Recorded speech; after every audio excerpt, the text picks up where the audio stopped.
9ஆம் சங்கீதம். கர்த்தாவே, என் முழு இருதயத்தோடும் உம்மை துதிப்பேன். உம்முடைய அதிசயங்களை எல்லாம் விவரிப்பேன். உம்மில் மகிழ்ந்து களி கூறுவேன். உன்னதமானவரே, உமது நாமத்தை கீர்த்தனம் பண்ணுவேன். என் சத்துருக்கள் பின்னாக திரும்பும் போது உமது சமூகத்தில் அவர்கள் இடருண்டு அழிந்து போவார்கள்.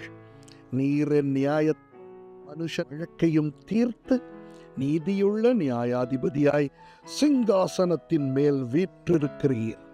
ஜாதிகளை கடிந்து கொண்டு துன்மார்க்கரை அழித்து அவர்கள் நாமத்தை என்றென்றைக்கும் இல்லாதபடி குலைத்து போட்டீர். சத்துருக்கள் என்றென்றைக்கும் பாழாக்கப்பட்டார்கள். அவர்கள் பட்டணங்களை நிர்மூலமாக்கினீர். அவர்களை பற்றிய நினைவும் அற்றுப்போயிற்று.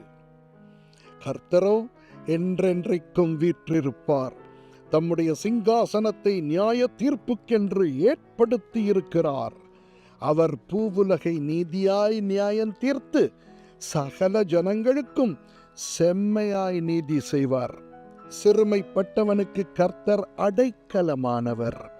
நெருக்கப்படுகிற காலங்களில் அவரே தஞ்சமானவர். கர்த்தாவே, உம்மை தேடுகிறவர்களை நீர் கைவிடுகிறதில்லை.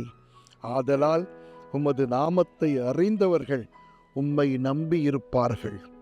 சீயோனில் வாசமாயிருக்கிற கர்த்தரை கீர்த்தனம் பண்ணி அவர் செய்கைகளை ஜனங்களுக்குள்ளே அறிவியுங்கள்.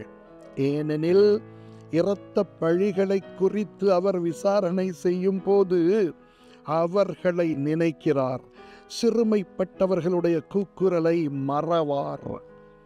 மரண வாசல்களில் இருந்து என்னை தூக்கிவிடுகிற கர்த்தாவே, நான் உம்முடைய துதிகளை எல்லாம் சீயோன் குமாரத்தியின் வாசல்களில் விவரித்து உம்முடைய இரட்சிப்பினால் களி கூறும்படிக்கு தேவரீர் எனக்கு இறங்கி என்னை பகைக்கிறவர்களால் எனக்கு வரும் துன்பத்தை நோக்கி பாரும். ஜாதிகள் தாங்கள் வெட்டின குழியில் தாங்களே விழுந்தார்கள். அவர்கள் மறைவாய் வைத்த வலையில் அவர்களுடைய கால்களே அகப்பட்டு கொண்டன. கர்த்தர் தாம் செய்த நியாயத்தினால் அறியப்படுகிறார்.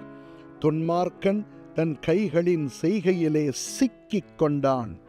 இகாயோன் சேலா. துன்மார்க்கரும் தேவனை மறக்கிற எல்லா ஜாதிகளும் நரகத்திலே தள்ளப்படுவார்கள். எளியவன் என்றைக்கும் மறக்கப்படுவதில்லை.